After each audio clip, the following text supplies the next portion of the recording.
രേണുക പുത്തരിക്കണ്ടത്തെ ഉണ്ട് എന്നാണ് അറിയാൻ സാധിക്കുന്നത്. രേണുക ഊട്ടുപുരയ്ക്ക് സമീപമാണോ ഉള്ളത്?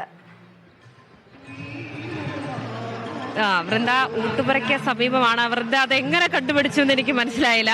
കാരണം ഞാനിപ്പം ഒരു 11:30 തന്നെ രാവിലെ നമുക്ക് ഉച്ചയ്ക്കുള്ള ഭക്ഷണം ഇവിടെ തയ്യാറാണ്.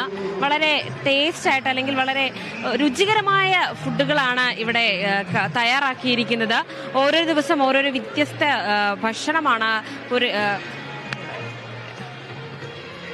തയ്യാറാക്കിയിരിക്കുന്നത്. നമ്മളോടൊപ്പം ഇവിടുത്തെ വോളണ്ടിയേഴ്സ് ആയിട്ടുള്ള സ്കൗട്ട് ആൻഡ് ഗൈഡ്സ് ആയിട്ടുള്ള ഓക്കെ, പേരെന്താണ്? സാറ. എങ്ങനെ പോകുന്നു ഇവിടുത്തെ? കുഴപ്പമില്ലാതെ പോകുന്നു. കഴിച്ചോ? ഓ, എന്തൊക്കെ ഉണ്ടായിരുന്നു കഴിക്കാൻ? ചോറ്, പായസം, സാമ്പാർ, തോരൻ, അച്ചാറ്, ഇത്രയൊക്കെ തന്നെ. ഫുഡൊക്കെ കൊള്ളായിരുന്നു. ഇന്ന് മത്തങ്ങ പായസം.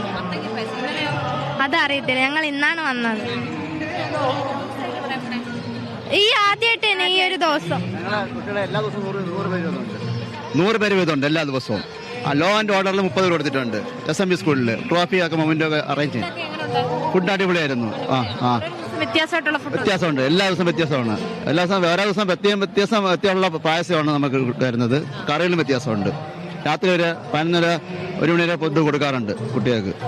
രാവിലെ എത്ര മണിയാകുമ്പോൾ ഫുഡ് കൊടുക്കും? രാവിലെ 6 മണി തൊട്ട് വന്നു. ഇന്ന് രാവിലെ 6 മണിക്ക് ആദ്യം ഫസ്റ്റ് വണ്ടി വന്നപ്പോൾ തന്നെ നമ്മുടെ തിരുവനെ തന്നെ വിളമ്പി കൊടുത്തു. തിരുവന വിളമ്പി കൊടുത്തു. ഉച്ചയ്ക്ക് എത്ര മണി തൊട്ടുണ്ട്? ഉച്ചയ്ക്ക് 12 തുടങ്ങി. ഇത് 4 മണി തീരുന്നത്. എത്ര പേര് വന്നാൽ അത്രയും കൊടുക്കും. എത്ര സമയത്ത് കൊടുക്കും. തിരക്കാണ്. അപ്പൊ വൃന്ദ, പഴയ പോലെയല്ല, നല്ല തിരക്കുണ്ട് ഇവിടെ. ഓരോരോ ദിവസം ഓരോരോ അതിഥികളാണ് വരുന്നത്. വളരെ ഇവിടുത്തെ ഫുഡ് കഴിക്കാൻ വേണ്ടി എനിക്ക് തോന്നുന്നു കലോത്സവത്തിന് വരണമെന്ന് എനിക്ക് തോന്നിയിട്ടുണ്ട്. കാരണം നല്ല മണം വരുന്നുണ്ട്. ഞാൻ ഇതുവരെയ്ക്കും കഴിച്ചിട്ടില്ല, ഞാനും അക്ഷയും കഴിച്ചിട്ടില്ല. രണ്ടുപേർക്കും നല്ല വിശപ്പുണ്ട്, നല്ല മണമൊക്കെ വരുന്നുണ്ട്. നല്ല സാമ്പാറും പരിപ്പും അവിയലും തോരനും ഒക്കെ കൂട്ടി ഒരു കഴിക്കണമെന്ന് എനിക്കൊരു ആഗ്രഹമുണ്ട്. പ്രത്യേകിച്ച് ഇവിടുത്തെ പായസം, ഓരോരോ ദിവസം ഓരോരോ പായസമാണ്. 4 ദിവസത്തെ എന്റെ പായസം മിസ്സായി.